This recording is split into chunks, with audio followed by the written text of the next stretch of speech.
Welcome to the Power of Offense with Keith and Rodney. And I'm your host, Keith, and right below me on your screen is your host, Rodney. Greetings.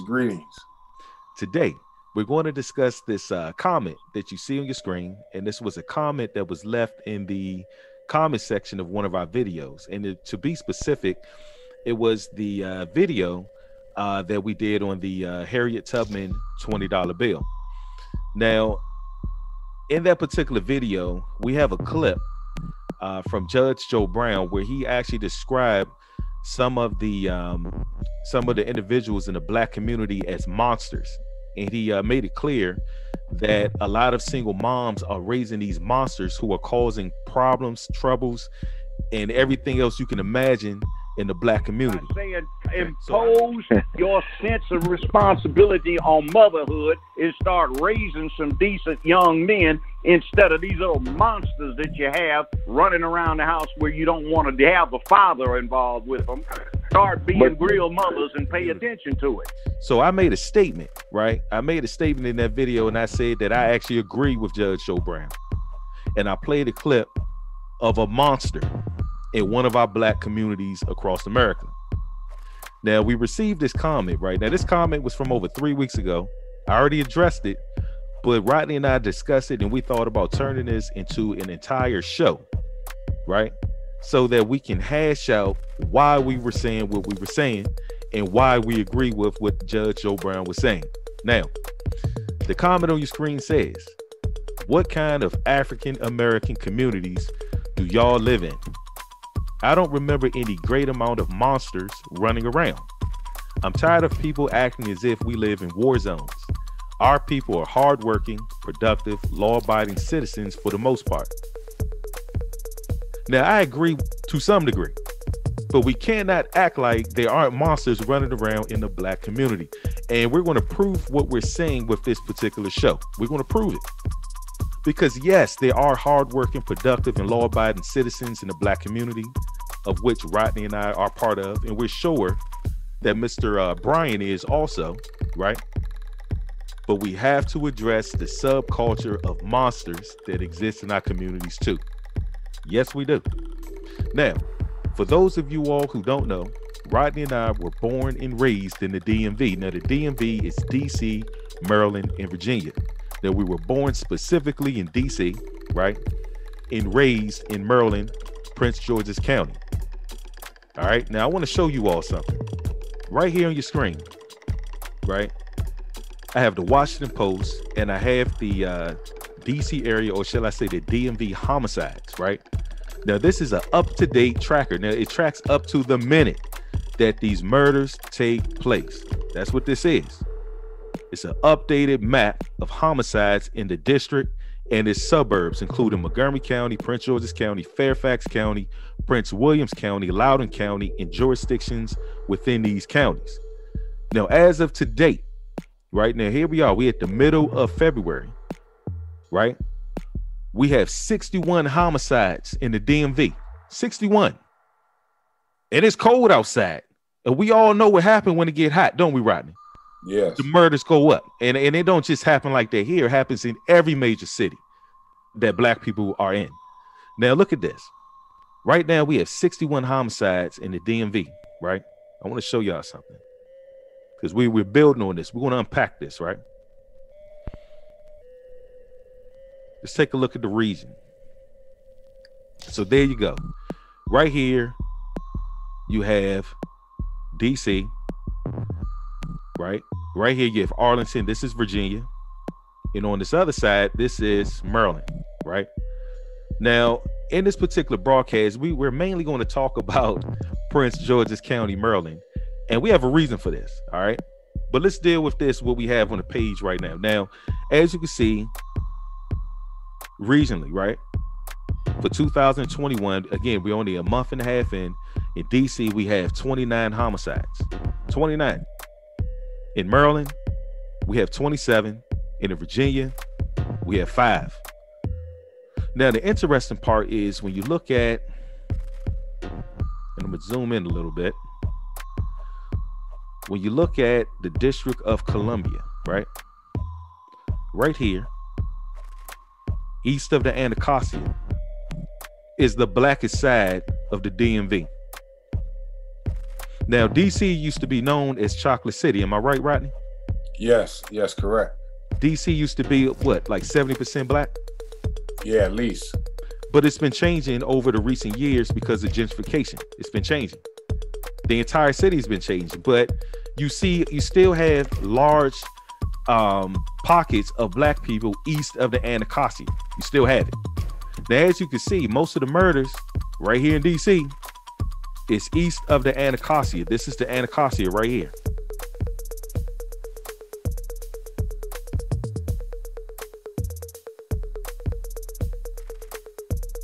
Now let's take a look at this, right? It says manner of death, 47 shootings, 6 beatings, 6 stabbings. But you see people, the preferred method of murder is shootings. Most of them has been men. 52 of them been men, 9 of them been women.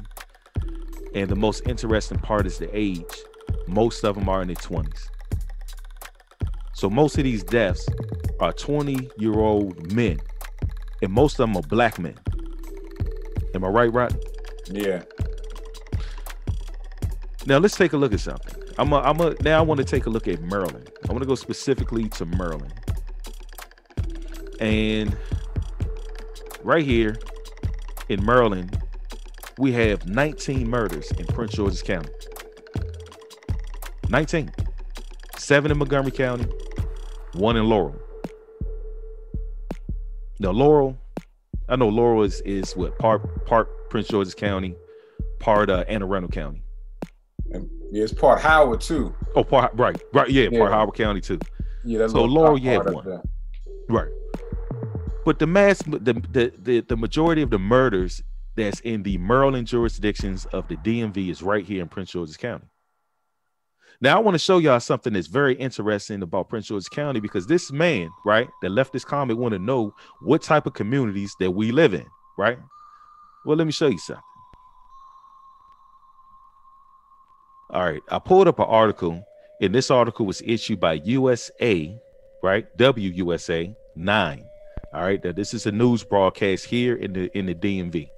Now it says how Prince George's County evolved into one of the most affluent black counties in America.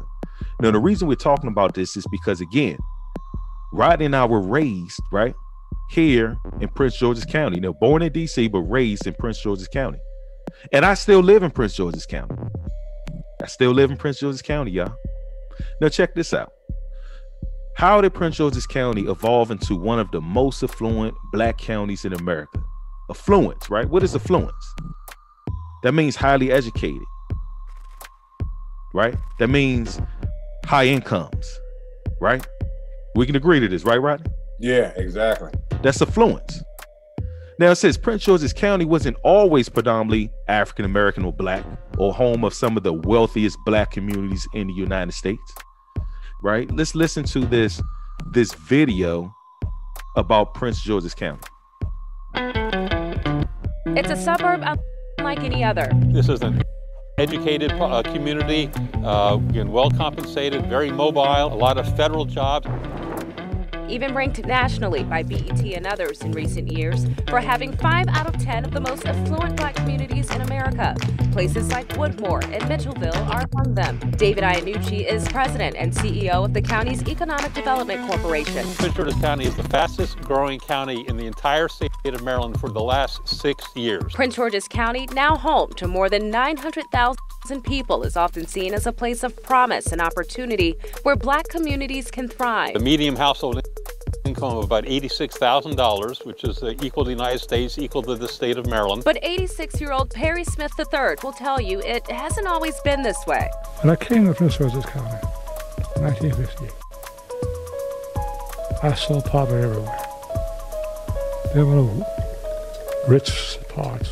When the retired pastor and civil rights activist who once served as president of the county's NAACP chapter decided to move from the district to the county in 1960, finding a home was no easy task. I went more than 35 places. Would not rent to me. At the time, Smith worked for the county and was just a few years into pastoring at the First Baptist Church of North Brentwood, where he would spend more than 50 years. He wanted to live closer to work, but says it took 2 years to happen because of discrimination. Yes, 2 years. Each time I went, no vacancies. I got to a point where I was very disgusted and angry.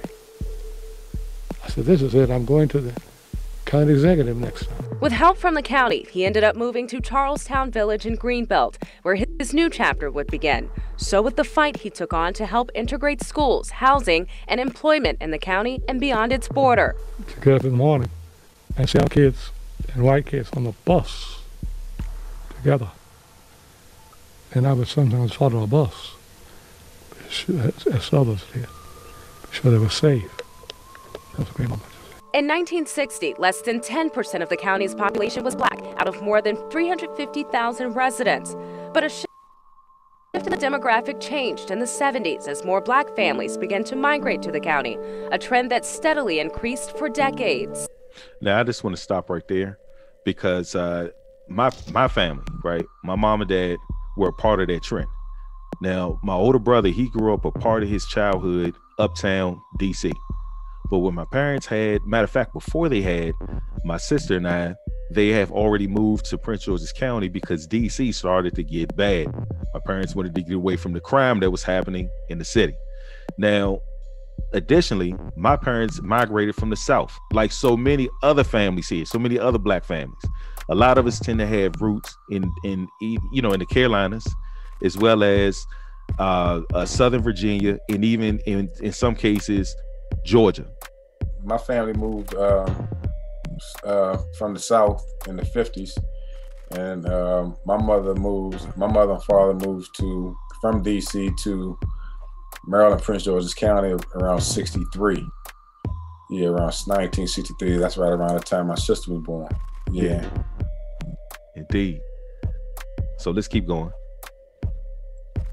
You see a rise in government jobs in Washington, D.C., and people are looking for opportunities to kind of build their family community. Maya Davis is a research archivist and legislative liaison for the Maryland State Archives. People are moving out of the city, which can kind of be a crowded condition. You also see the formation of public transportation, which makes communities accessible. I count the diversity of this county is one of our strengths, and I don't know that 30 years ago people understood that. Iannucci says job growth has been a top priority to meet the needs of the growing population. 1970s were a time of transition for Prince George's County. We grew dramatically from a residential standpoint, but we did not grow from a job standpoint. And that's with some of the catch-up that we've had to do in the last 10 years. An ever-growing community. I'm delighted to see it. That's come a long way. I look at progress. Makia Turner, USA 9.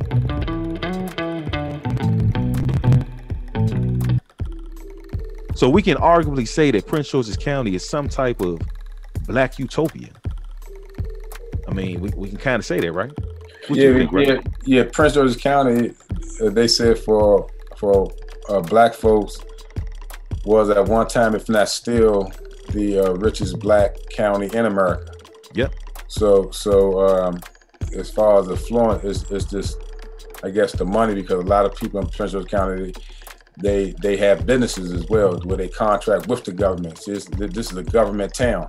Yep. So the fact that it's a government town, people get businesses, and one of the biggest consumers of business is the federal government and also the state government. So that's where a lot of people really get their money, get big government jobs, or they do business directly with the government and they're able to make money. But the guy in the video, he was saying just in the 60s, wasn't that long ago, that he was describing to me that he was discriminated against. Yep. You know what I'm saying? That's what I heard. Yeah, that you couldn't really buy property here in Prince George's County, and but today they have a lot of people in Prince George's County that are black, and like you said, that they're a lot of people are educated, have been to college and things of that nature, so they hold strong government jobs. But to me, it goes back to what type of education. they're you know what I'm saying, they still pretty much misinformed and miseducated, because as I hope you lay out how if we have so many black affluent people here, you know, what's going on in our communities. Exactly. We're going to circle back to that, Rodney. All right, now check this out. I want to go somewhere with this too, because I found an article, and this article is from the Atlanta Black Star, right? The Atlanta Black Star, and it says 10 of the richest black communities in America. 10, right? So again, you know, we're talking about how Prince George's County could possibly be considered a black utopia, right? Now let's take a look at this. Number 1, we have View Park, Windsor Hills, California, right? Now let's see what number 2 is on this list. We have the famous Baldwin Hills, California. Now I've definitely heard of Baldwin Hills, California. Let's take a look at number 3. Number 3 is Ladera Heights, California.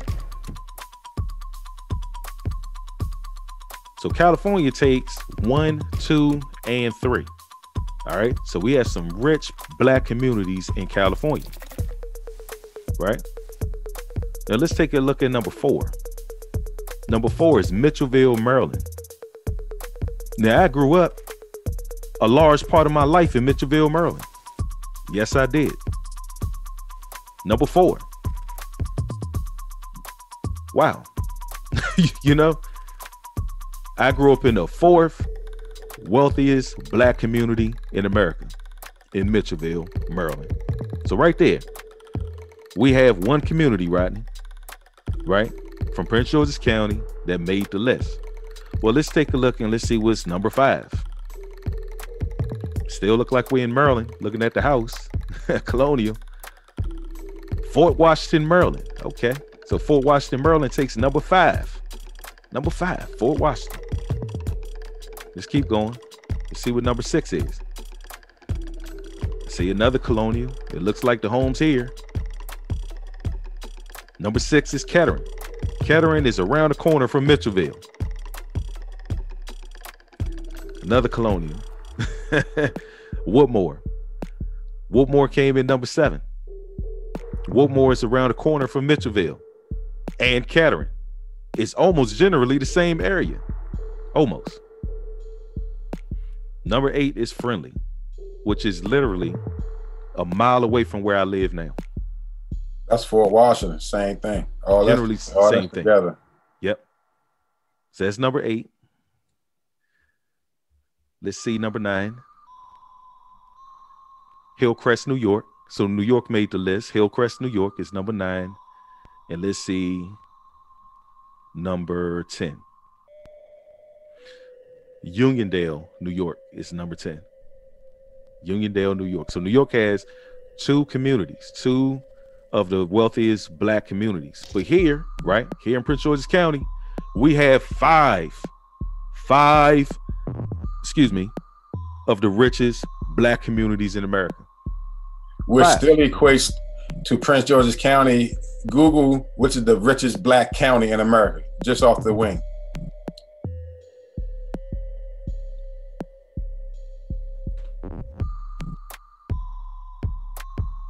Because those are communities which are like neighborhoods.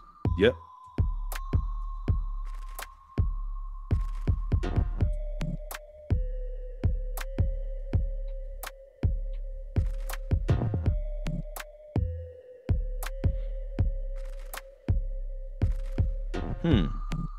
Seems like Prince George's County is still at the top.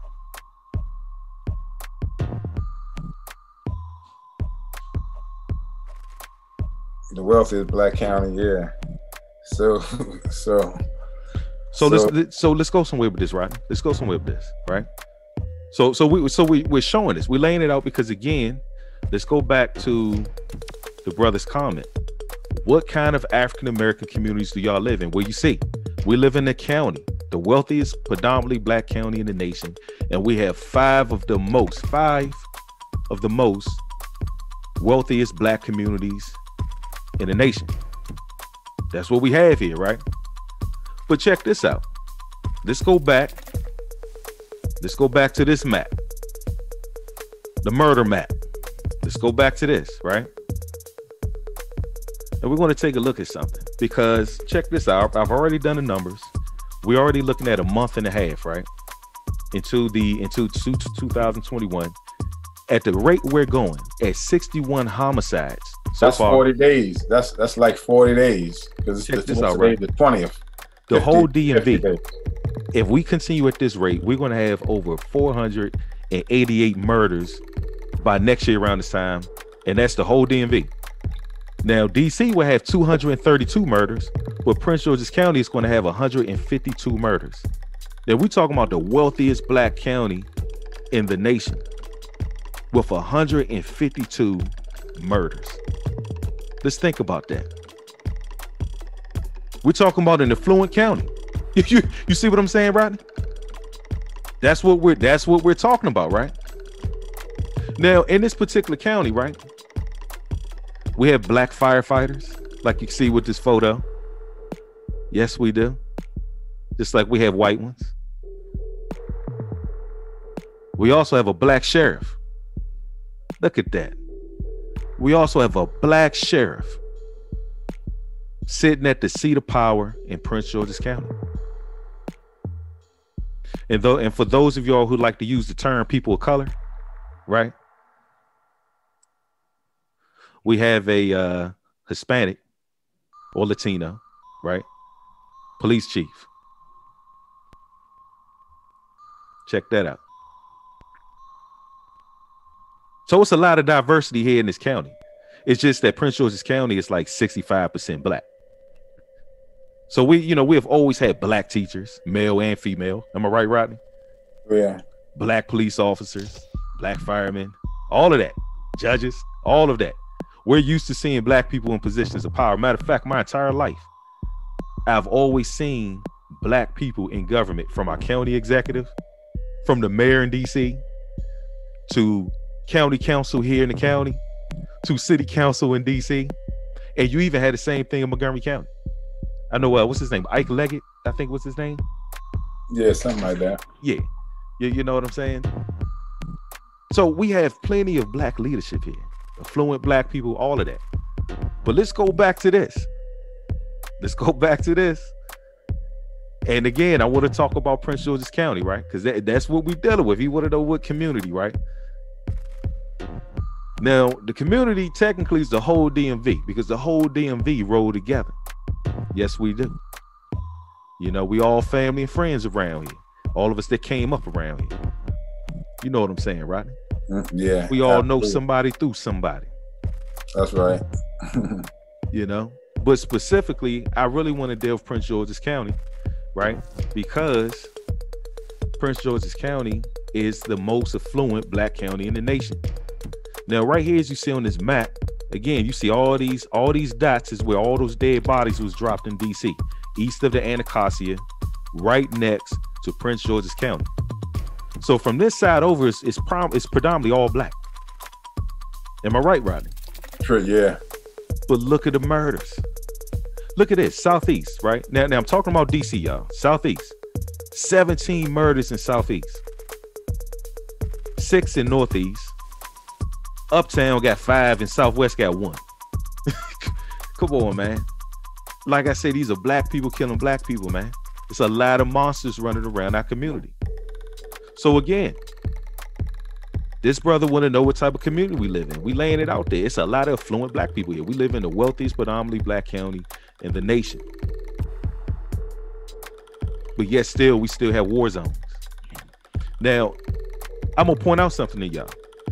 I live in Oxon Hill, Maryland. That's where I live at, right? Oxon Hill, Maryland, right in Prince George's County. Now, let me zoom in on this map a little bit. Let me zoom in. And I want to show y'all something.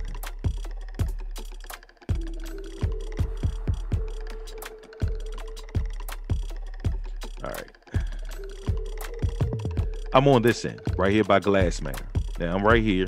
I'm right up along here. That's the National Harbor right there. And check this out. When you go further down, look, you see Friendly. Friendly. That's Friendly right there. I'm like right up along here. That's why I said I'm only like a mile from Friendly, or which we consider Fort Washington, because it's generally the same community, right? You see Fort Washington further down. Again, both of these made the list. Friendly, right? Friendly was number 8. Fort Washington was number 5, right? Now I'm right here, close to Friendly, but I'm on the Oxon Hill side, right? And Glass Manor is Oxon Hill. Now, some of you all heard of Oxon Hill. Yes, you have. And you heard about Oxon Hill from this incident right here.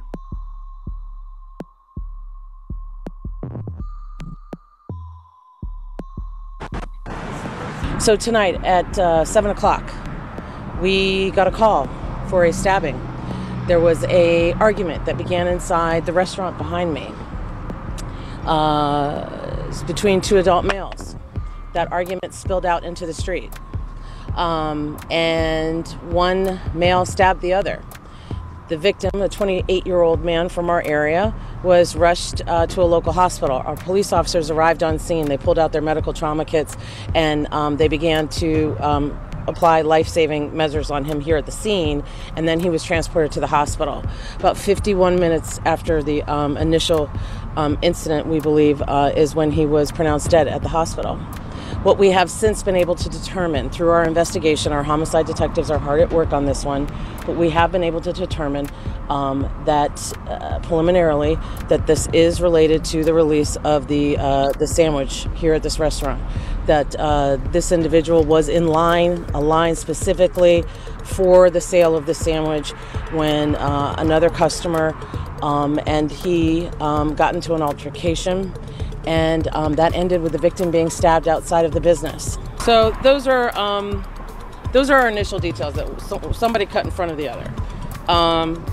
For you to get that angry over anything, for that type of anger to develop into this type of violence, again, is a very sad and tragic day. And that person needs to turn themselves in.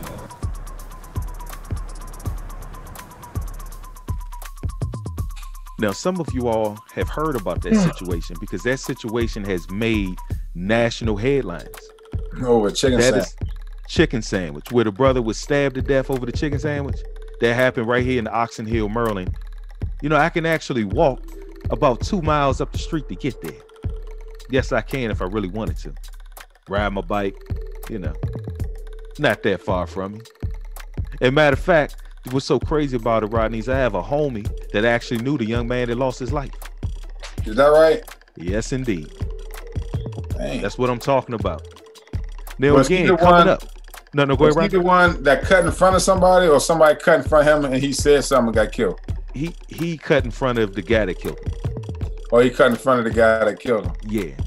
Yep. Oh.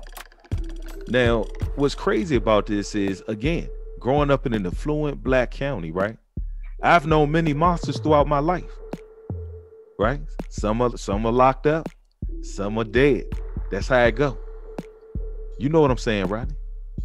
Yeah, whenever Joe Brown talking about the word monsters, I don't know if he's calling them monsters like you see monsters when you're watching sci-fi movies, but some of their acts, which are committed by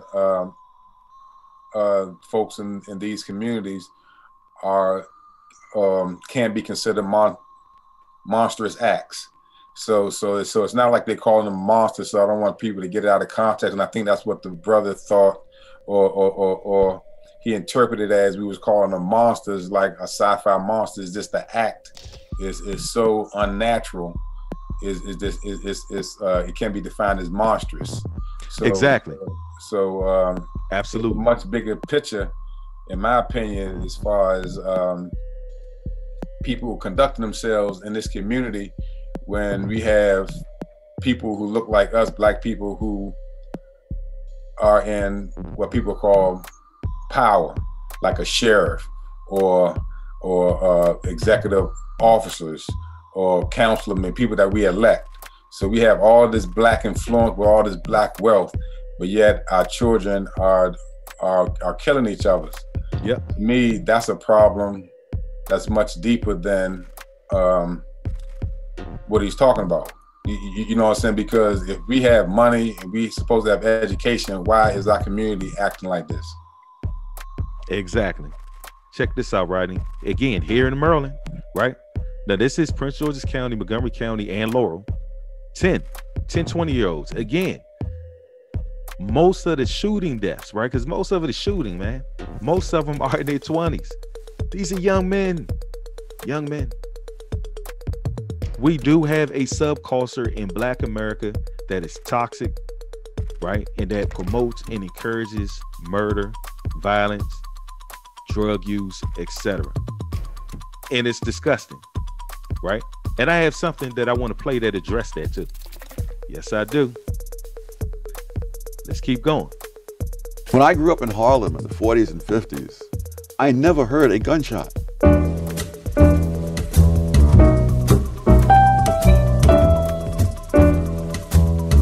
Well, let me read what you say in your preface. You say, "Let me state here, and now that these essays do not mean 1, all Southern whites were or are rednecks; 2, all Black Americans today or in the past were or are Black rednecks. One cannot predict," you write, "much less forestall all the clever misinterpretations that others might put on one's words. The most that can be done is to alert honest people to the problem." Black rednecks, who are they? These would be Blacks who came out of the Southern culture and who carried that culture with them north into the urban ghettos and into the ghettos of the South for that matter.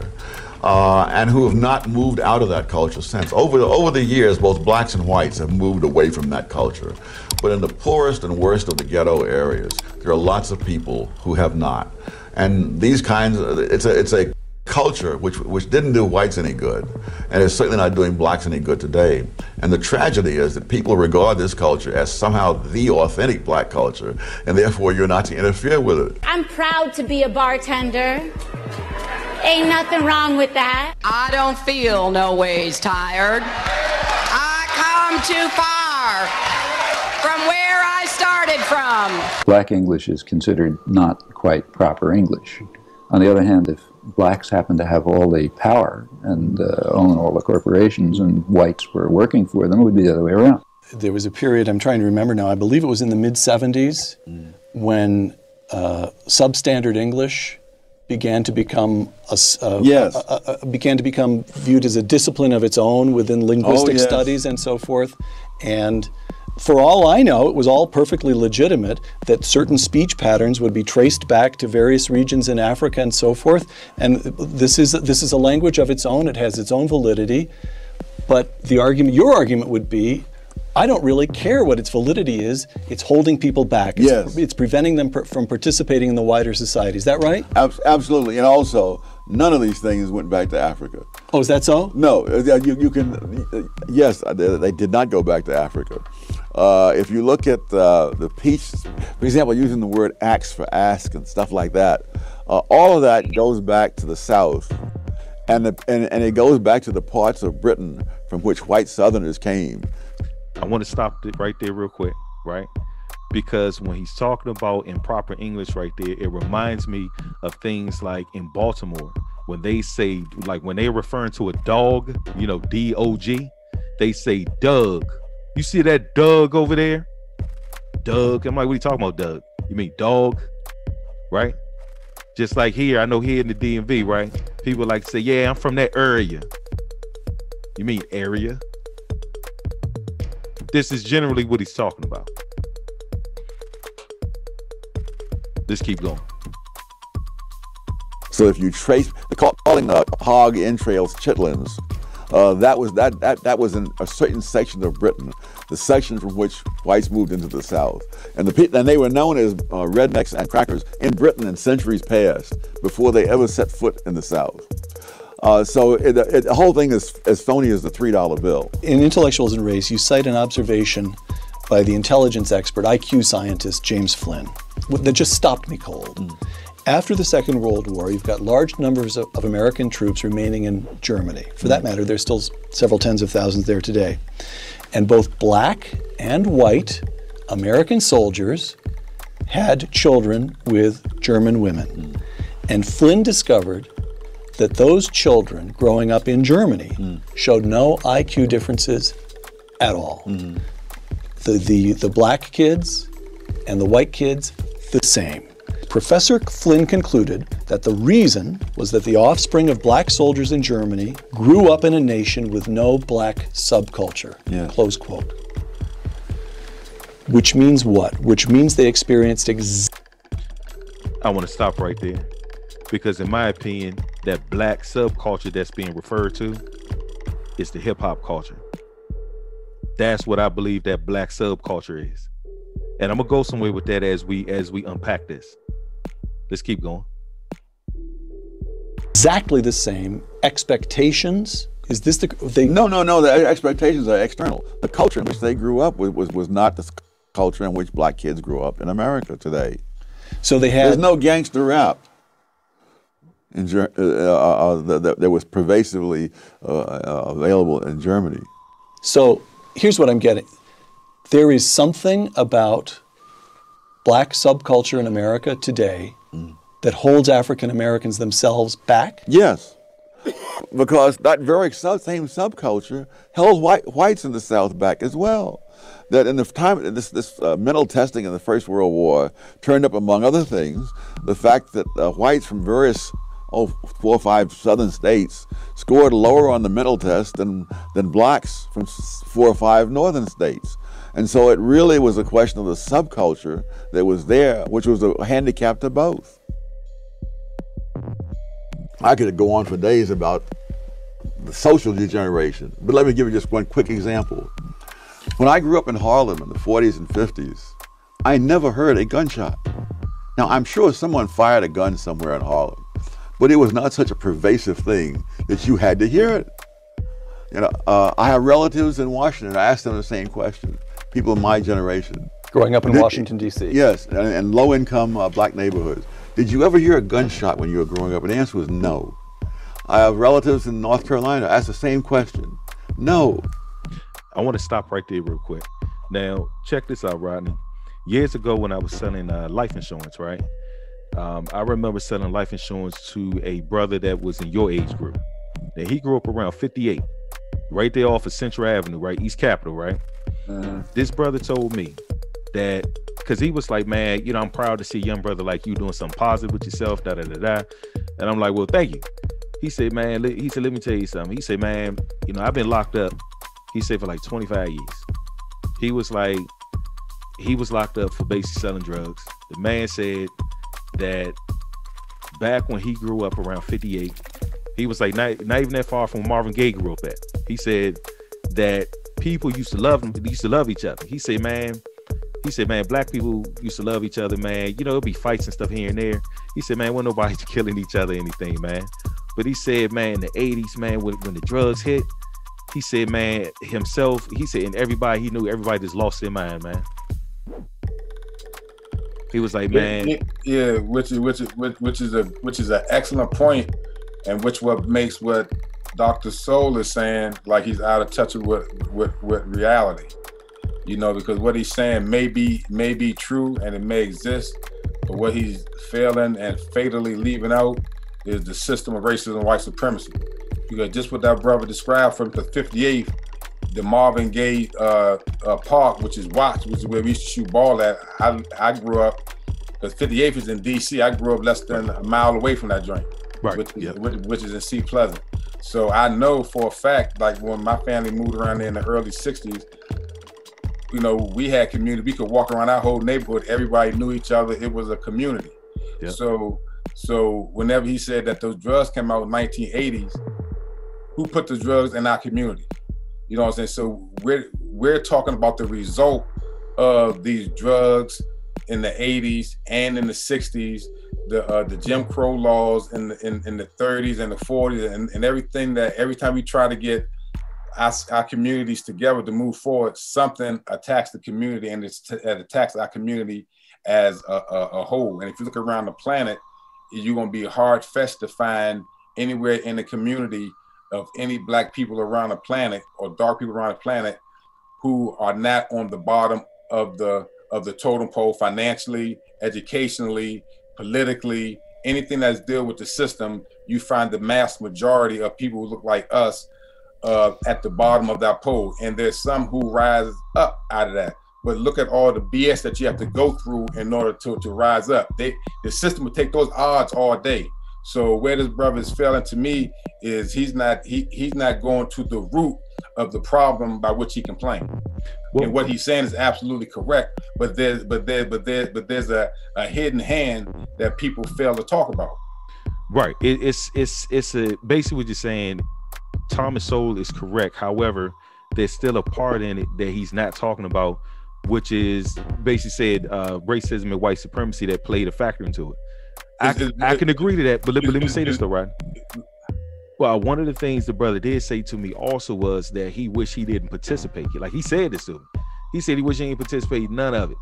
He said he had a choice like everybody else, and he didn't have to do it. But he said he couldn't turn down the money. Same thing with me. So you know what I'm saying. So that's the fact that we didn't have anybody to lean on that knew better. We just didn't know better. That's why he regretted now, because he didn't know better when he was young. I didn't know better. I left the University of Maryland to go out there and deal in the streets. So I had no one to sit me down and put that structure in me. You just fell with the system that was laid out there for you. All of a sudden, keys dropped from everywhere. This brother never heard a gunshot in Harlem, which is true, because they didn't leave train loads of guns on the railroad track like they did in California. My cousins and them got some of them guns. They left for railroad tracks with carts full of guns, those big, and that's how they got all them AKs in the 80s. Right. They left those big. That's a fact. I know family members that went and got some. Right. So the drugs wasn't plentiful like it is now, and then they didn't have the gunplay. We don't make guns, we don't make alcohol, nor do we make drugs. But how does all this shit end up in our community? And then we have brothers like him, Cornel West, and all these other top educated brothers that's educated by the system, not really going deep enough. You know, Cornel West do a little bit, but he's not deep enough to really blame it on where the blame really lies. So he can make a living off of talking about the subculture and how he never heard gunshots. That's all fine and dandy, but what caused the gunshots to come? You know, what caused all those things what caused this subculture? Other than that, rap music wouldn't even came about if they wasn't talking about their oppression. You know what I'm saying? They talking about their oppression, where they live, where they come from, how they couldn't eat. You know what I'm saying? They talking about an oppression by a system placed on them. Those areas in Brooklyn, these areas in Southeast and the Fifth Ward and all that shit was designed. We didn't build those communities, but they look just alike. The joint in Chicago where the Good Times was from, Chicago ran by black folks for a decade, and it's the goddamn concrete Vietnam. Right. That's real. I mean, I will say. So we have to get it from the root. I'm not going to allow, and what he's saying is absolute correct, but he's leaving out a big. This is democracy. This is the miseducation, the misinformation I'm talking about, and this is at the top of the list. One of our beloved scholars, right? PhD, know the Constitution back. He know everything that he needed to know based on the system that he learned it from. You know what I'm saying? Now go above that and what created everything he's talking about. We need brothers of his stature to talk directly about that system that caused what he's talking about.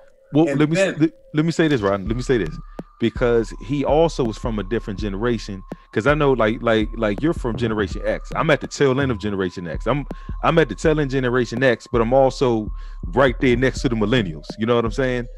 My wife talks about all those generations. I don't know about none of them. I got to ask her what generation I'm from. Well, check this out, because I know he's like over 90 years old, so he's a part of the silent generation. See, back when he was younger, that's when organized crime was running the streets. And see, guys like Bumpy Johnson, like he talked about Harlem, Bumpy Johnson, guys like that, Nicky Barnes, they didn't touch anybody. Those guys dealt with only those who was a part of the organized crime that they participated in. So they controlled the streets. So regular people wasn't just getting shot. It's different than what it is today. Today is monkey business. Like, I understand organized crime. This right now that's going on in our communities is monkey business, man. So So who benefit from it no longer being organized? The organization that's what made it dangerous. Right. Who benefited from it being organized, and who benefit now from it being not organized? So we have to look. You still got to go back. It's back to the same system. So they knew the organization didn't work because you had the Bumpy Johnson, you know what I'm saying, and those and those individuals like that. Not to say that what they did was good. You know what I'm saying? So you saw organized crime, organized murder. Murder is a murder. You know, it's unnatural, no matter if it's organized or it's unorganized. So the mere fact that they're talking about organization versus non-organization, somebody created, because he wouldn't be able to have an organized crime if the crime didn't exist for it to be organized. You know, it wouldn't be a such thing as unorganized crime, the way they're acting like quote unquote monsters today, if it wasn't an environment catered especially for right. You know what I'm saying? It's rude. Just, you know, why didn't these drugs pop in to Potomac? You know, why didn't these Jones didn't drop in Bethesda? You know, but instead it dropped into our communities that's directly close to all those black communities that are wealthy. Every one of those black communities that you name that are wealthy in Prince George's County has pockets of these disastrous areas that's very close to it. Very true. You have to ask yourself why. Yeah, because you know, so therefore land over. You know, so just like in Rockville, believe it or not, they got trailer parks up that joint up there with them with those $1 million homes. Why didn't that shit drop there? You know what I'm saying? Why didn't that shit drop in those little pockets in Virginia that's over there on the other side of Great Falls? But instead, they dropped over there where Arlington and Alexandria, where all the black folks live. So it's a system that's targeted where that shit go. You know, I agree. I want the listeners to understand it, that we overstand that. So although we talking about Thomas Sowell, that it's a bigger picture that we all need to understand and attack, because this is why we're capped down. This is why we're even on the air. Right. You know, because people are miseducated, they don't know. You know, it's all the way down. And he's a doctor, whether he knows it or not, he's not saying it. Right. So if he know what we know, he's not saying it. So to me, that's the problem. And I'm gonna say this for our listeners too. Like, we rock with Thomas Sowell, we do. However, I'm like this. You raised some solid points, Rodney, and I agree with you. You know what I'm saying? I definitely agree with you. Now, do you want to how about we just finish the video out? Yeah. Now I like what he's saying, but I just want the whole thing to be laid out, because this is just important to me, because based on what we know, and what we understand, we know it's something greater than this. Right. So even though we're helping the listeners become less miseducated, less unintelligent, and all these things, we have to play, because these are our scholars that we have to look up to, because they've been through this educational system. But we have to also point out the bigger picture as we know it and can prove it. I agree. We're not just talking shit.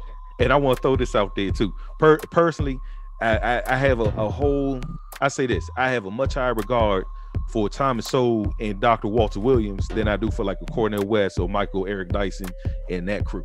I'm just putting that out there.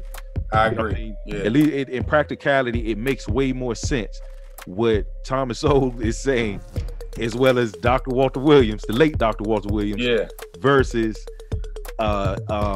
Cornel West and Eric Dyson and those types. I totally agree. And the Tavis Smileys and all that kind of stuff. Yeah. You know. Yeah, I totally get it. Yeah. All right, I'm gonna keep going. And now, you know, people in housing projects especially, they put kids, some of them, to bed in bathtubs so that they won't be hit by stray bullets in the night.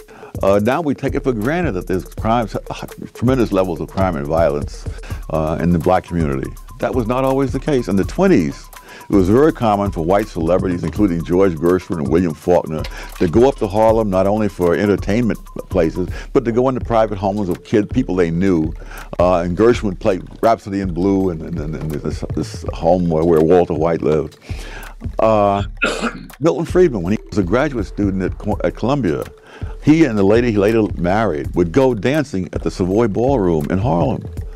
And he said, we had no fear of being mugged or accosted on the street or anything like that.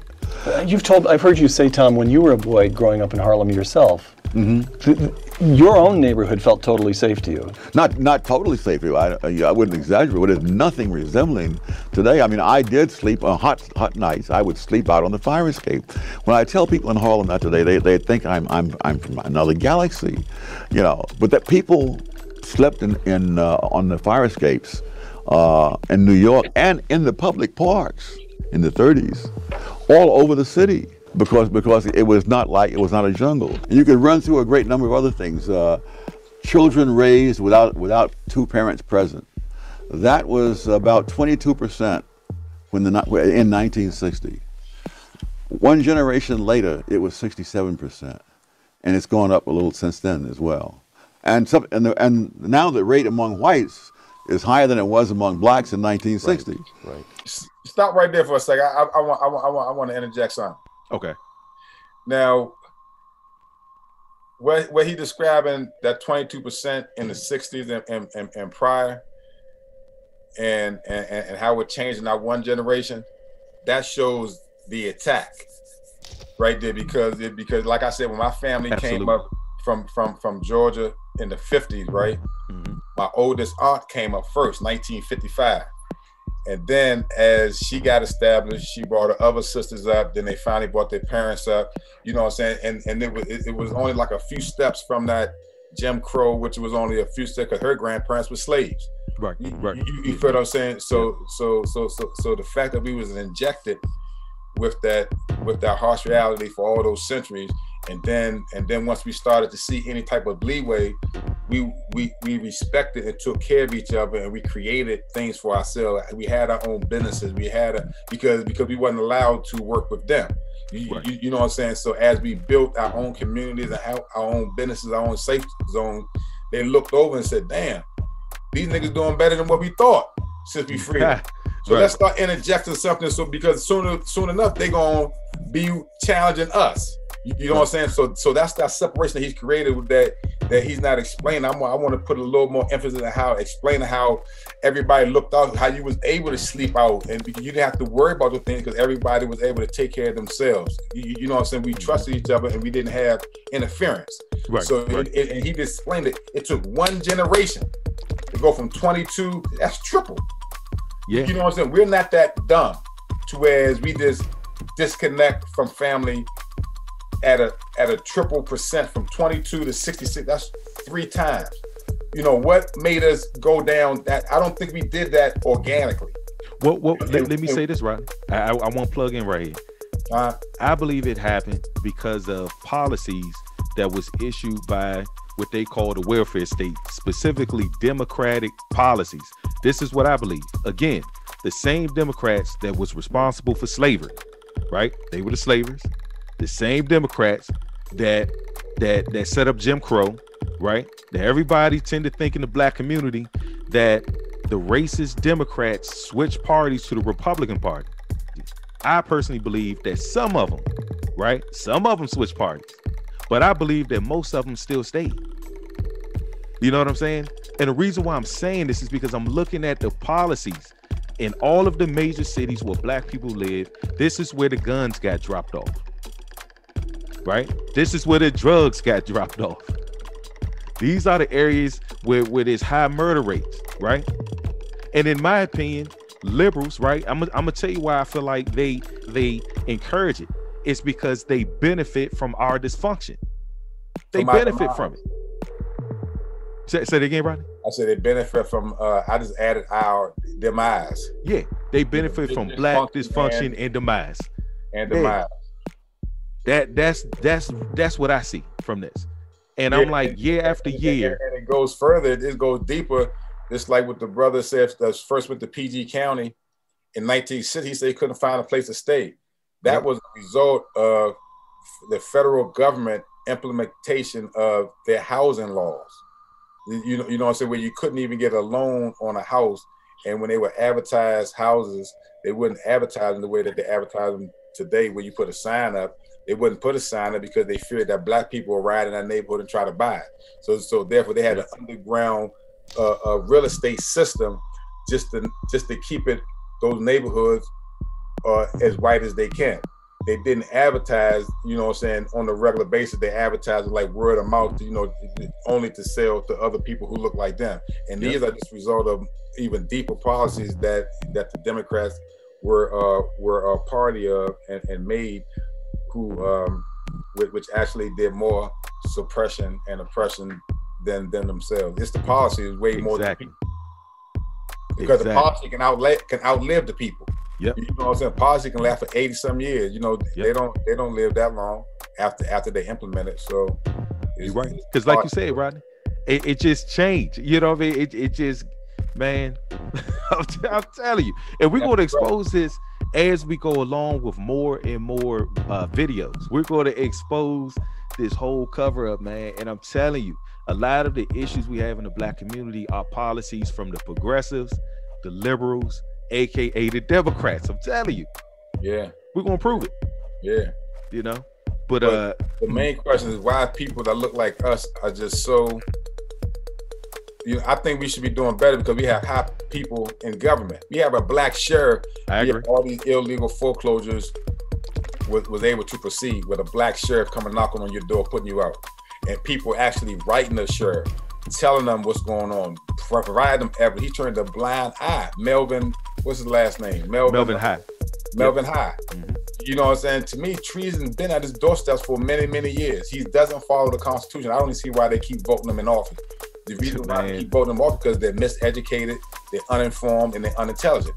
You know, it's just like that book said. That's why they keep voting for that. It's like we vote for our own demise. Exactly. We vote because somebody look like us, but we don't pay any attention on what they put in place, whether it actually benefits us. Vote, hey Rodney, vote at a 92% block, man, for their own demise, man. It makes no sense. It just goes deeper. Just like the same neighborhood that I'm from. When I was growing up in the 70s, I used to walk maybe like a half a mile or maybe more. You know, probably like a half a mile as a kid to the little grocery store. We had that Safeway, at A&P, across the street. It was called People's Drug Store before CVS. Everything within walking distance of a child, quarter mile. Now today, there's no grocery stores there. There's a whole bunch of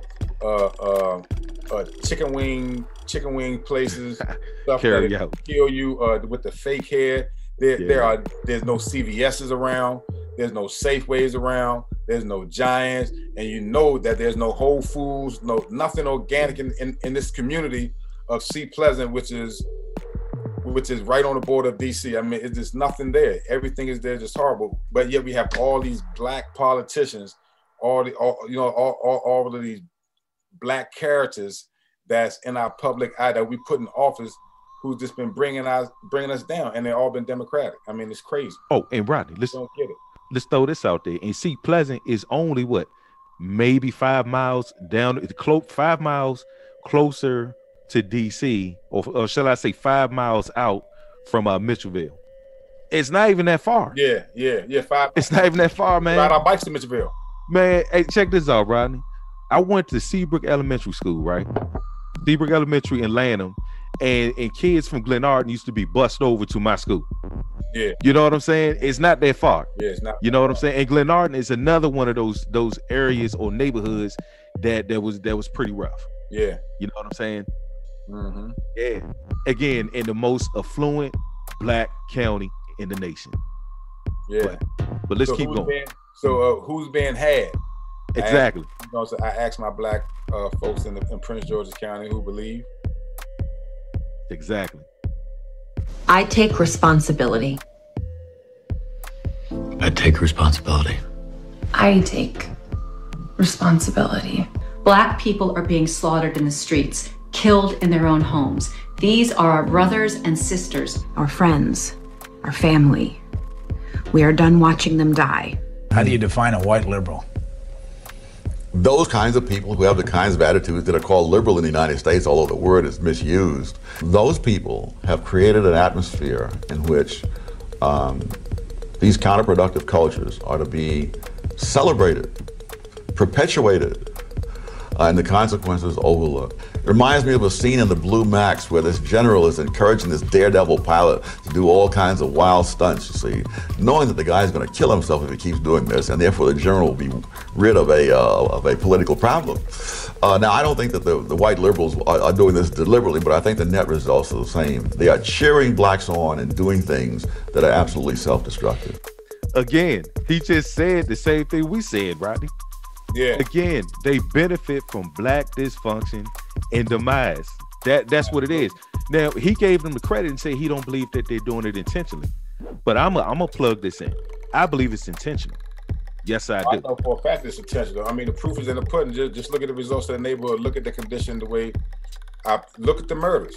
Exactly. You know what I'm saying? It wouldn't be like this if it was not what he said. Exactly. And I'm not talking about the average white person. I'm not talking about that. I'm talking about the white elites of the Democrat Party that I believe this is their agenda. You know what I'm saying? Everybody else is kind of just playing their role in this function. Yeah. You know what I'm saying? Yeah, they're laboring under plausible deniability, but many of them are not. Right. All right, let's keep going.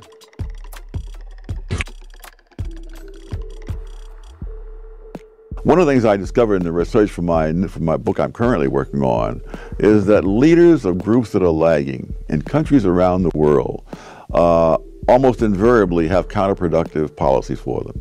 And it makes perfect sense because insofar as members of lagging groups assimilate into the values and achievements of the larger society, they don't need those leaders. I mean, there's no mystery to me as to why Jesse Jackson says what he does, or Al Sharpton and others, because that benefits them, but it does not benefit the people they lead.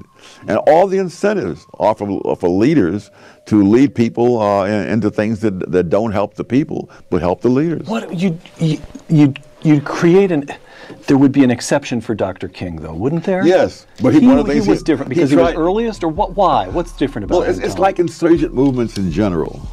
When an insurgency starts off, by definition, it has an uphill battle. Now, and you can look at the history of Christianity, for heaven's sake. If you're going to be a Christian in the Roman Empire, you know, before in the first century, you got a lot of grief to go through. Now, but after Christianity becomes the official religion of the Roman Empire, this is a bonanza, and there's a lot to be done. And so now you will follow policies that are the opposite of what you advocated. You will see that with all kinds of other insurgent movements. Somewhere, watching this interview, there's a young Thomas Sowell. There's an African American who's smart and wants to do something with his life.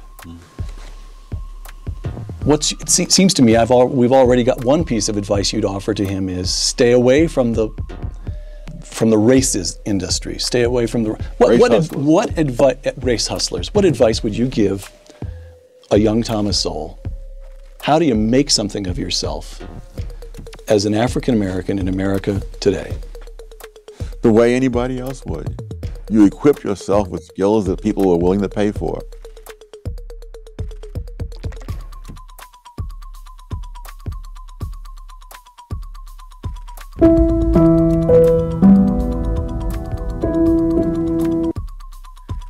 Exactly. And I agree with him on that. You equip yourself with skills that someone is willing to pay for. Indeed. That's how you provide a awesome living for yourself. Yeah, we have to do that. Now, somehow, some shape, form, or fashion, we have to commoditize ourselves in order to make a living. Right. Now, I have something else I want to play, Rodney, because again, we're dealing with what this brother said as far as this whole thing concerning being a monster. Now, I think you broke it down beautifully what Judge Joe Brown was saying. You put it in proper context, right? And the brother might have been misunderstanding the context of which we were using it. You know what I mean? Right. But I want to show this. I want to show this video. Now, this is a brother that I follow here on YouTube. I'm subscribed to his channel. And I would like to tell our listeners, you know, if you're not familiar with him, his channel is called AK Nation. If you're not familiar with this brother, please subscribe to his channel. So he's from the DMV also. And what he does on his channel, he actually follows all of the news reportings, statistical data, etc., dealing with violent crimes and murders in the Black community. This is what he specializes in. And I just want to play this short clip from this video that he published going into the new year of 2021. Now it says more Black people were gunned down in 2020 than any other year. All right, any year ever. Here it go.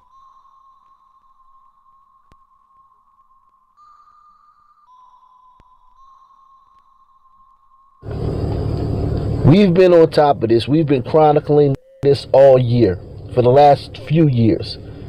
What's been going on in the stand, the community.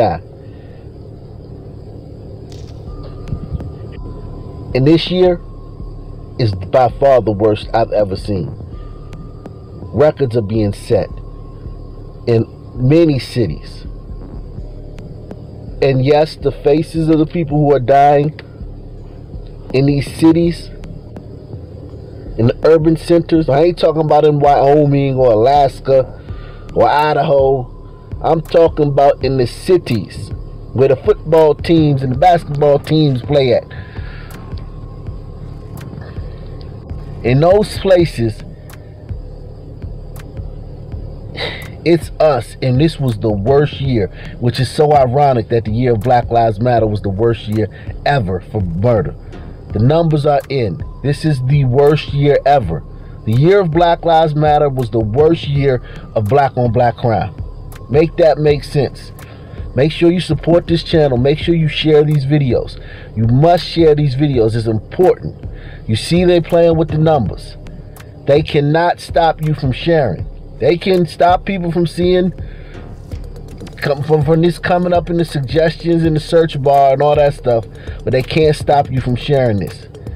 People need to know what's going on. All the fake wokeness, all the fake protesting and all that stuff. Guess what it's amounted to? The most murderous year. More Black people were murdered this year than any other year ever in this country. And nobody's saying nothing about it. Ain't that something? Just keep going. And it needs to get out. So make sure you share this. Make sure you share this video. Make sure you hit the like button. Make sure you subscribe if you haven't. Now, I'm gonna stop it right there. That's the quick clip that I wanted to play. Again, please subscribe to this brother channel. This brother, this is what he talks about. The channel is AK Nation. All right. He talks about everything he just said. And he shows the facts. The facts, right? So there are monsters, right, that are running around in the Black community. They are. And I want to prove what I'm saying. I'm going to show y'all a few video clips, right? And these are video clips that I pulled down from the last 2 weeks, y'all. Just 2 weeks. Now there's a ton more stuff on World Style Hip Hop that I can pull up. But I just pulled down a few just to show y'all what Judge Joe Brown is talking about and what I was talking about with Rodney here on The Power of Offense. Now check this out. Broad daylight bullets, 2 hit, over $500,000 in exotic cars. All of it on surveillance video obtained exclusively by 7 News from October in ultra-quiet Bay Harbor Islands. I got that night because I'm fine. And it involves a recording artist, Pooh Shiesty, except unlike this clip, what happened here was no music video. The footage shows a McLaren sports car, Mercedes Maybach, and another Mercedes pull into this East Bay Harbor Drive condo parking lot. Men from the vehicles eventually get out and meet, and then this. The man in the white shirt has a pistol. The man in the black sweatshirt has a longer gun, and at about the same time, they begin firing before retreating back to the Maybach. The fancy getaway cars speed off, and one of 2 victims then hobbles to the car. Skyforce 836. The victims ended up at Aventura Hospital with injuries. But back to the scene for a moment. Police say the famous rapper was in that McLaren. If I shoot my gun, 300 shots. Police and prosecutors say Pooh Shiesty was part of the group that ended up in this parking lot that October afternoon where the shots flew, and it happened right across the street from the police department and town hall here in Bay Harbor Islands, and days before an arrest. The town of Bay Harbor Islands says you're wanted for aggravated battery with a deadly weapon. He's also charged with armed robbery. Bay Harbor Police names one other for aggravated battery in their affidavit, saying the 2 left the state in a private jet. Police also using these Instagram photos, showing Shiesty with an assault-style rifle and cash as part of their case. They say the shooting came as one of the victims tried selling high-end sneakers and marijuana. Who, they got the right guy? Lontrell Williams is Pooh Shiesty's real name. He was freed on $30,000 bond shortly after being booked into TGK, but he did have a hearing scheduled for today in Miami-Dade Court.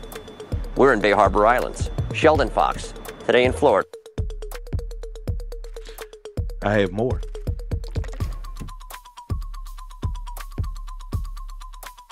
Pull that motherfucker! Pull that motherfucker! I don't care, but pull over, come on! Yeah! Yeah!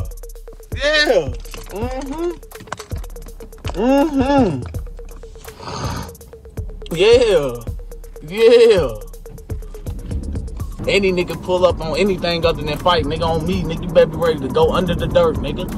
Under the dirt, nigga. Fuck is y'all talking about, nigga? Nah, he ain't gonna pull over. He on the phone with his peoples. He got somebody waiting. That's why he want me to follow him. Cause he trying to walk me into a setup. Ah, yeah, here you go.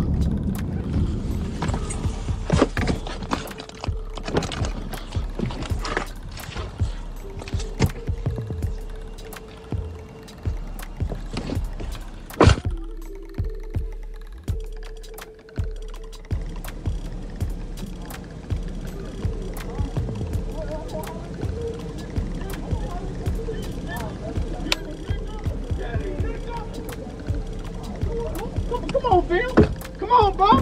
This nigga got 2 niggas. Yeah, come on. All right.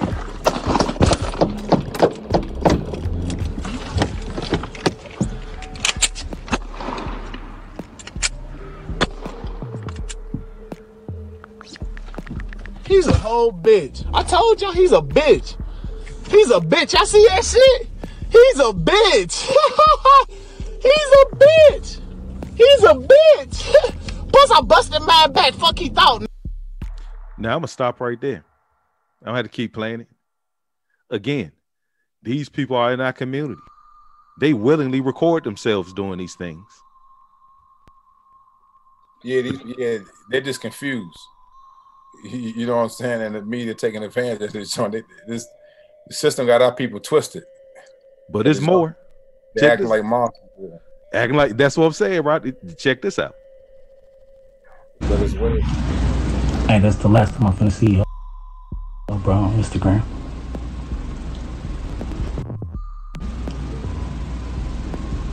Pray for me.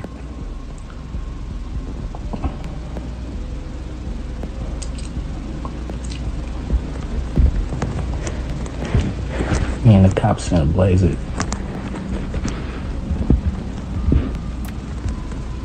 How is this bitch still alive?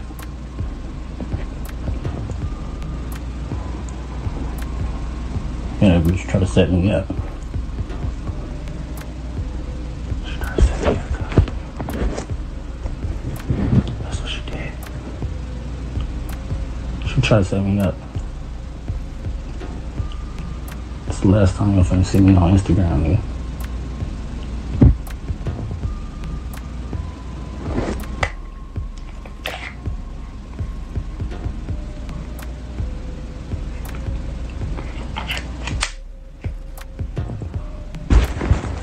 These bitches try to set me up.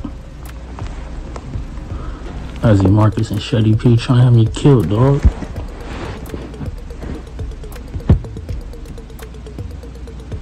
Ozzy Marcus wanna have me killed, nigga. Try to send this bitch up me.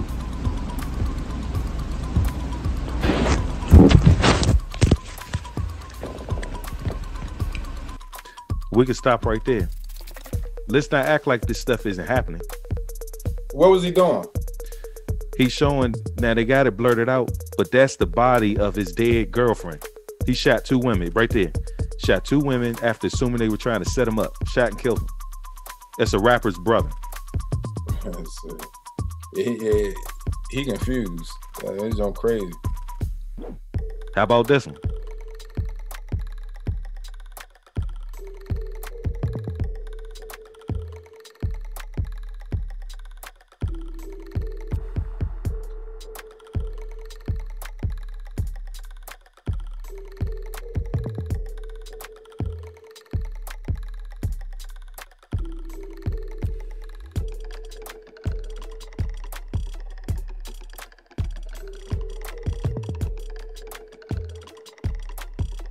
The girl sitting there in the corner like nothing even happened. So desensitized and so used to it. The guy walked up and shot another guy in the chest. This right here happened in New York. All the stuff I'm showing, right? Except for, you know what, this one right here. But most of what I'm showing happened in the last 2 weeks. Last 2 weeks. You know, I was just combing through. I was like, okay.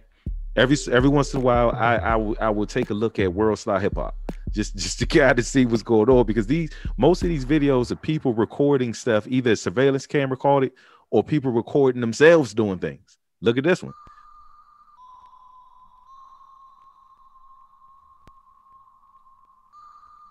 A mass murder shaking in Indianapolis communities. 6 people killed inside a Northeast Side home over the weekend. City leaders expressing their anger at this senseless show of violence. I want those responsible to know that the full might of Look at that, Democrat, Mayor Joe Hodsett. He's a Democrat in Indianapolis.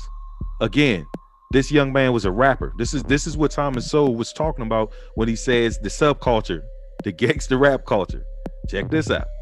Local, state, and federal law enforcement are coming for them. Less than a day after making that promise for justice, IMPD delivered. A 17-year-old family member now behind bars accused of carrying out those killings. Fox 59's Russ McQuaid went back to North Adams Street to get new details about the crime and that teenager's arrest. Police tell me it was a family argument in the middle of the night that led to mass murder here on Adams Street on the city's northeast side and a pursuit of a suspect across county lines. Police say a juvenile killed 6 family members inside this house just before dawn Sunday, including a pregnant woman and an unborn baby at near full term. Shortly before 4 a.m., police found a wounded teenager in the 3300 block of East 36th Street. When he got to the hospital, according to an IMPD report obtained by Fox 59 News, that teen told police his brother had killed everyone. When police returned to North Adams Street, they found the 5 bodies in the home. The 6th victim was the near full-term baby boy, 19-year-old Kiera Hawkins, who died along with parents Kezzy and Raymond Childs and their children, Elijah and Rita.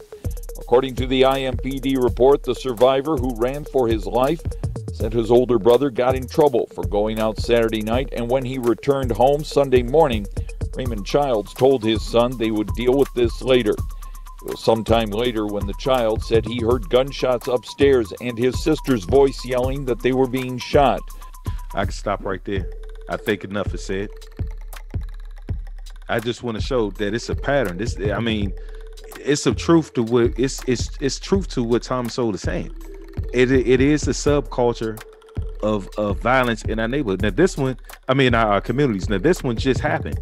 I want to say 2 days ago. Check that.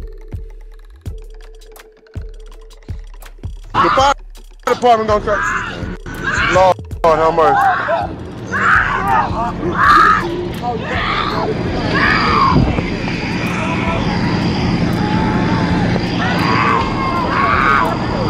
Lord no. Lord no. Lord have mercy.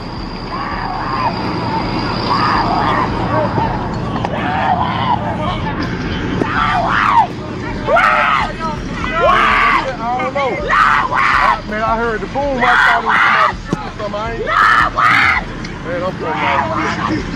I heard the boom, man. I seen cars come speeding from around the one way. I did too. Right back there behind. I'm gonna stop right there. I mean, what happened in that one? I can't even see that jump. Oh, you didn't? Well, let me check this out. I could see it, but I couldn't tell what was happening. A house was set on fire. It says goons fatally shot rapper. That rapper right there, his grandparents, and burned the house down with the bodies in it. And it was family members out there crying. Oh, okay, gotcha. Yeah, that's crazy. Yeah, so what the Thomas Sowell is saying is absolutely true, but at the same time, you can look above it. You know what I'm saying? Most of these, what is it, World Star? Yep. They're all hip hop. They're all like people that's trying to be rappers. So to me, you have to go back to who distribute rap music. Where did the gangster rap come from, and how did it overtake the conscious music that came before it? To me, it points back to the system. You know what I'm saying? Because we didn't distribute music when Dr. Dre and Eazy-E and all them jokers came out in 1988. Right. You feel what I'm saying? That changed the culture of the music, as opposed to fight the power. It went to fight and kill each other. Yeah, I mean, fuck the police and all that. So to me, you have to look at the shift. You know, it's just like when they said it shifted from 22% to 67 in one generation. Right. Like one generation from 88 to this 18, where, or you know, it's just one generation, how it went from the beginning of rap music and hip hop to that swift change in 88, and then now what comes after that. So to me, this is a direct result of how they stopped the conscious music, the enlightened music with the same nice beats, and now they put all this rowdy intentions in the lyrics. And unless you saying bees, hoes, murder, killing, and this right here, now they're acting it out. Yeah, you know, yeah. They were just saying it. You know, they were acting a little bit, but now they're acting it out. They're putting themselves on TV. That's a lost culture. That's something way deeper than what we're looking at on TV. Check this out, right? Check this and see, because I want to frame this, because again, the brother that left the comment is like, okay, what type of African community, what kind of black community y'all live in? Well, we explaining this, an affluent black community, but guess what? We still got what was it? As of the year, I think it was 27 murders. No, 17 in the county. Yeah. Still got 17 in the county. I'm like, dude, it's barely above a month, man. We already 40 days in. And look what's going on. And I'm showing, I'm like, this is happening in all major cities across America. Even here in the most affluent black county, you still have this problem. Now check this one out, Rodney. Particularly listen to his language. Yeah, y'all already know what's going on, man. I just want you to let them know niggas straight in them motherfuckers. They got a nigga hemmed up. I'm good on 1,000, man. Y'all niggas should have did what y'all had to do. But shit, I'm straight and ain't got the doc doing what he do. Everything good, doc? Yeah, man, you need some more things? Nah, I'm good. Appreciate it. Y'all ain't got no perk? Perk 10, perk 30. I need the perk 30. I should have heard a little bit. All right, appreciate it. But y'all niggas straight though. All you lame ass fuck nigga, y'all niggas should have did what y'all had to do. But it's all I promise you, nigga, I'll make y'all nigga throat for real. Damn, dog, this shit hurt. I need no perk for real. Damn. My shit straight up there. Yeah, everything look good. Your vitals look good, I mean. Fuck, man. Yeah, y'all nigga quit playing with me, nigga. Y'all wanna see it, nigga. Yeah, let me show y'all niggas something. Y'all nigga had me down. They got me in a little one name, but I'm good though. Y'all nigga quit playing me. Foo. Pussy, boy. That goes right into the language. You know, when Dr. Thomas Sowell was talking about, the ebonics, the fucked up language a lot of us had. It's crazy, man. Exactly. But what school did he go to? That's what I don't know. I bet you it was a democratically ran jurisdiction school. but it was a public school. So the Department of Education They have Democrats when they win, and they have Republicans when they win. Both sides. That's true. That's true. Teach the same bullshit. You know, you know, especially when you get in communities of our community and people that look like us, the education level system is even worse. Like there are some public schools in DC that's better than private schools, but you don't know anything about them. Right. You Right. feel what I'm saying? So why is it that the public schools in our community, where our so-called leaders are, produce people like that? That's a great question. You know what I'm saying?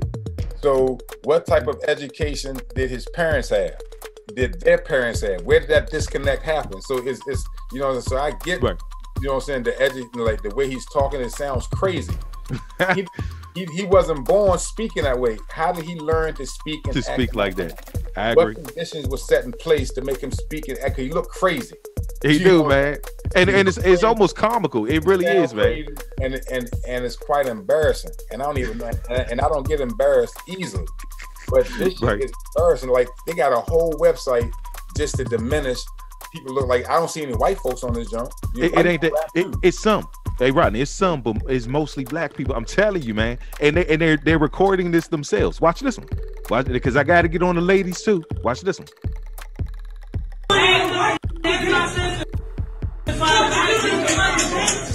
Marlon, you need the money, bitch.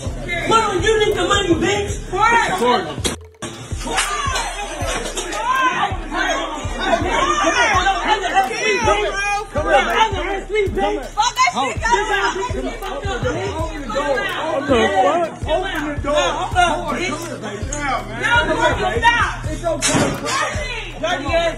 Don't ever let you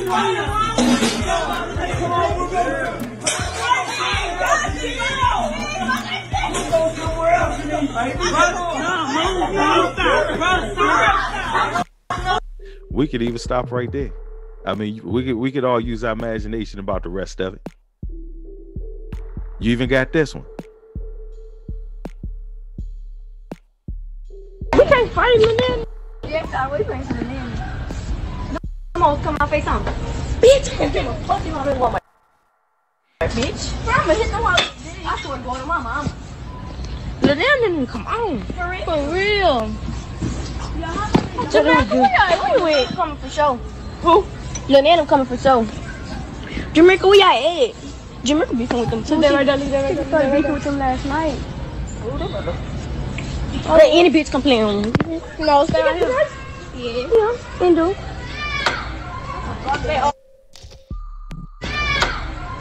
They all say, right? You about to raise him out the only one. Bitch, go to bed. Not at Walmart. Home. Y'all going to the movies? Yeah. Put the phone back on the charger. How much percent you? Yeah, we about to come out as soon as my sisters come. Bitch, don't fucking tell me shit. Why you so bitch? Take your shit, bitch.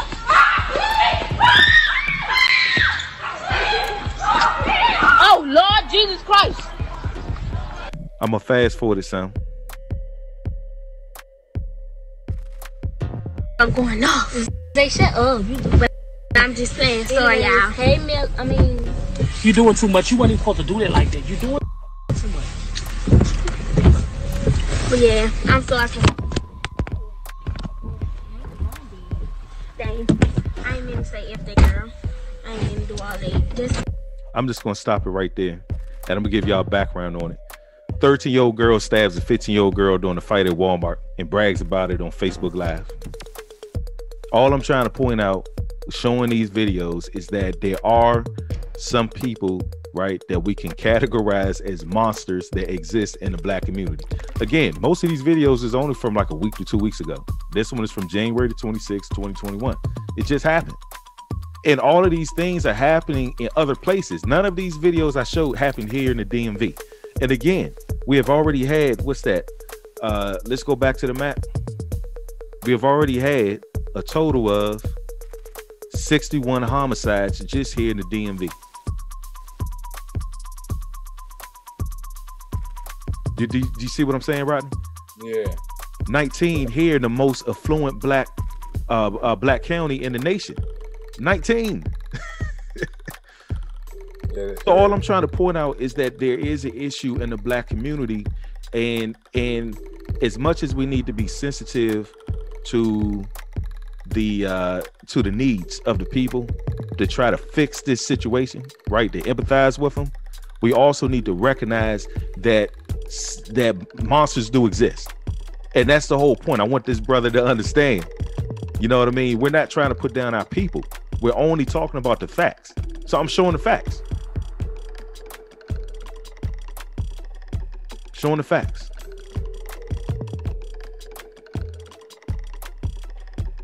Yeah. You know? And I haven't even started talking about abortions. I actually kind of want to go into that too. How in some places across this country, we have more abortions than births. I almost want to talk about that. Well, that's all because I got to get on the women too. All that is confusion and the fact that they weren't raised properly. They weren't raised properly because their parents didn't know. There was some sort of disconnect in how to raise children and what love is about and the connection between the boy and the girl. So if you have parents who are not conducive enough to raise their children because whatever reason, whether they caught up in the system, whether they're on drugs or they're just bad parents, and whoever's left to raise them are not giving the children the proper nurturing that they need. And this is the result. You know what I'm saying? So everything is cause and effect. You know what I'm saying? That's logical. So we're showing, and what people are showing everywhere, abortions and everything, that's an effect of a particular cause that created. And guess what, Rodney? It all started around that same point in time that Thomas Sowell mentioned that we were talking about earlier. Like, look at this. I just put this article up. Planned Parenthood. They launched $45 million campaign to back the Democrats in 2020. Now watch this. Look at this, right? Planned Parenthood will spend $45 million on the 2020 election, the nonprofit's biggest electoral expenditure in its history. So you can stop right there. What is the nonprofit doing with $45 million? Man, you spend on advertisement. You know what I'm saying? So and right, I don't mean to cut you off. It knows that it affects us disproportionately. You see what I'm saying? Check this out, Rodney. Check this out. I'm just gonna play it. Check this out, man. Thank you. It wasn't long ago that Democrats were the party that told you they were in favor of safe, legal, and rare abortion. No longer. You can't be a viable Democratic candidate without genuflecting before the altar of mass abortion. Not only that, but many candidates have said the efforts to restrict abortion in Georgia, Alabama, and other states are, quote, racist. But of course, it's the opposite, as it always is. In fact, it's the abortion industry that is specifically built on race, convincing African-American women it's a good idea to kill their own children. We recently spoke with Stephanie Curry with the Family Policy Alliance about this. Here's how the conversation went. The numbers are remarkable. African-American women are much more likely to resort to abortion. They're targeted, I think, by Planned Parenthood. You made the point that this is not a new phenomenon. Absolutely not, Tucker.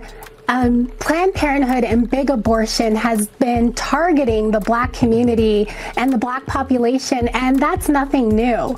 As you said, Planned Parenthood intentionally targets the Black community. 80% of Planned Parenthood's surgical abortion facilities are within walking distance of Black and brown neighborhoods. Since Roe v. Wade, 30 to 50% of the Black population has been eliminated through abortion. And in some of our cities, Tucker, more Black babies are aborted than are born.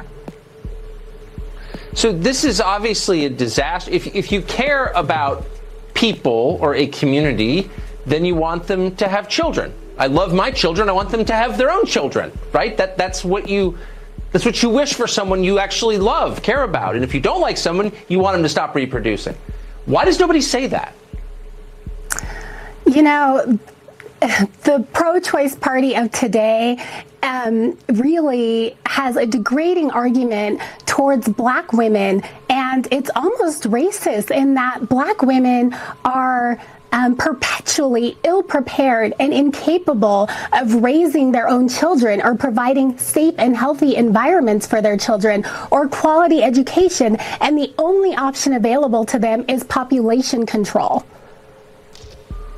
So this is how we got Planned Parenthood in the first place, though. It was eugenics. It was affluent white liberals who worried that too many black babies were being born. Margaret Sanger said that out loud repeatedly. So did a lot of the early proponents of Planned Parenthood. Why has that stigma not attached to Planned Parenthood? That's absolutely right. Margaret Sanger came out of the eugenicist movement and targeted the black community intentionally and aggressively, and I believe that is still going on today. And in fact, abortion is probably a far more effective tool of eugenics because you're able to target a baby specifically based upon immutable characteristics and traits. That's exactly right. I hate to say this out loud, but the only black leader that comes immediately to mind who said anything about this at all is Louis Farrakhan, who I'm obviously not endorsing. But why is it left to Louis Farrakhan to say this? Why is he the only person I can remember saying this? Well, that's an excellent question. I ask myself the same thing. Why aren't we speaking up more? And I think part of the reason is because the pro-choice party's messaging has been so effective. They've been using it for over a century. And I've made the point before that over 100 years ago, the messaging was my state, my choice, where states can choose whether slavery was a morally acceptable option for them. And today, that argument has become my body, my choice. But Tucker, look, when over 30 to 50% of the black population is missing in one generation, that is genocide. And genocide is not a right or a choice. And we need to be speaking out about this. That's exactly right. And it just says so much about their motives. They can say they love you, but if they put abortion clinics in your neighborhood, they're lying. Trust me. Trust me. Debbie, thank you for the bravery. It is correct. It's absolutely, and nobody wants to say that, but it's demonstrable. Thank you for joining us tonight. Good to see you. Thank you, Tucker. Congressman Alexandria Ocasio-Cortez. All right, I just wanted to play that because, again, we were mainly talking about men, right? The monstrous behavior of a lot of black men, right? But we got to deal with the women too, man. My whole point is, again, we already bringing this up because we got to deal with the facts. And for us to deal with the facts, right? Or for us to, we have to acknowledge the facts. Let me say that. And then when we acknowledge the facts, we can move forward into solutions on how to fix it. And I know that's primarily where you were getting at, Rodney. It's solutions on fixing. Yeah, that's the main thing, because to me, that last video, both sides, although have great points, but they're missing the point. You know what I'm saying? So abortion clinics shouldn't be in our neighborhoods like candy stores.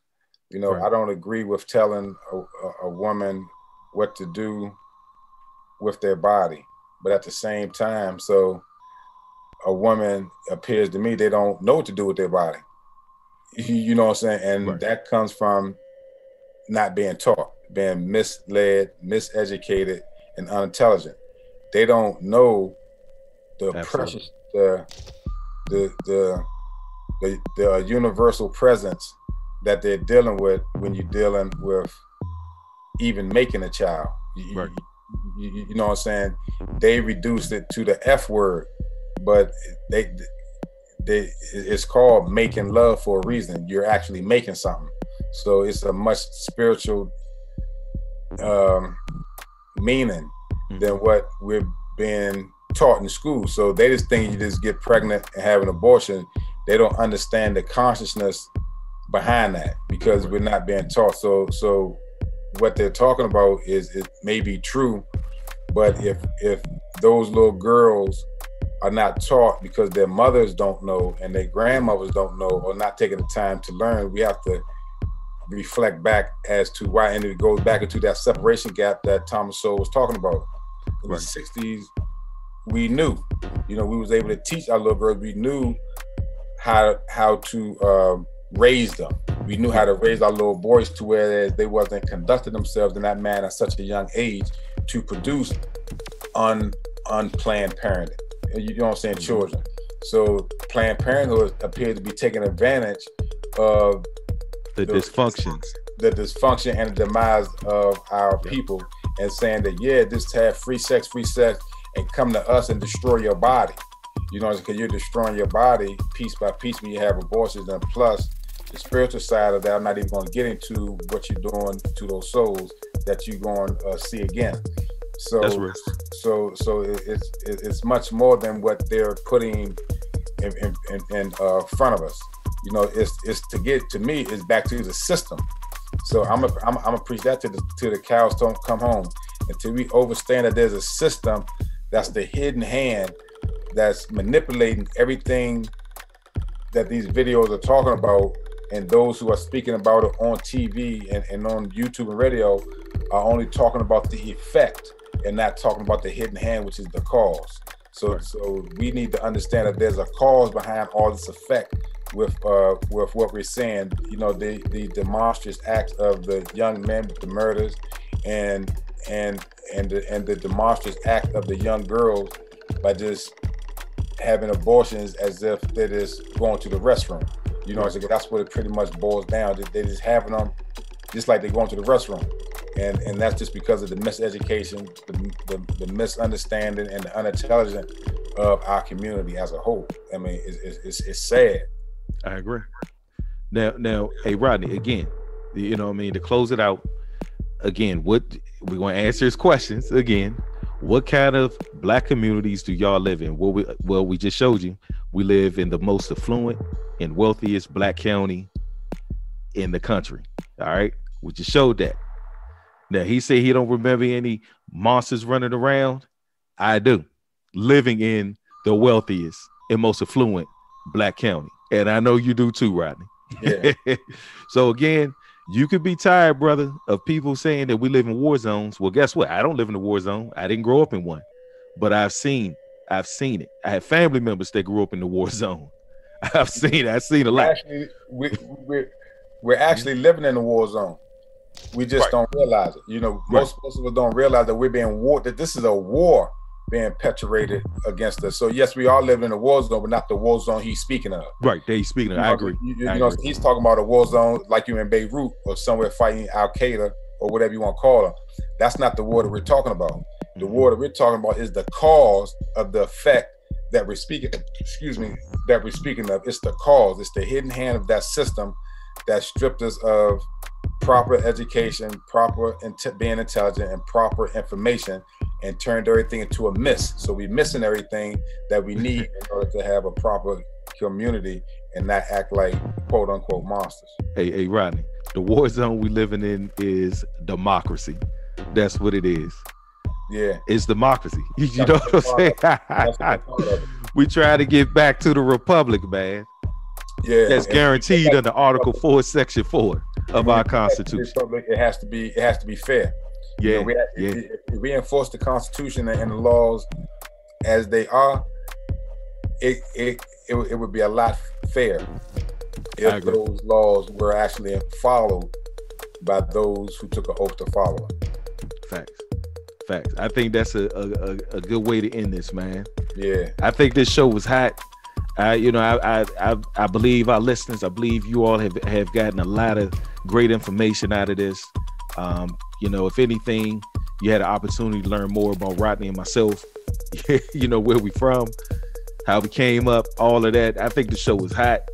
And, you know, again, please share, like, and subscribe. You know, here at The Power of Offense, we entertain you with legal commentary from a layman's point of view. You can actually learn something and be entertained at the same time. And I don't see no one else doing what we do. I think what we have right here is special, Rodney. We're trying to correct the system that miseducated us, mistaught us, misinformed us, and got us way away from nature. Facts. Period. And we need to get back to even get a foothold to move forward. It's impossible to move forward in the condition we're in now. It's impossible. We're just moving deeper, and we're going deeper down the rabbit hole because we're following something that's leading us to no end. Absolutely. Absolutely. All right. Peace, y'all. All right. Peace. All right.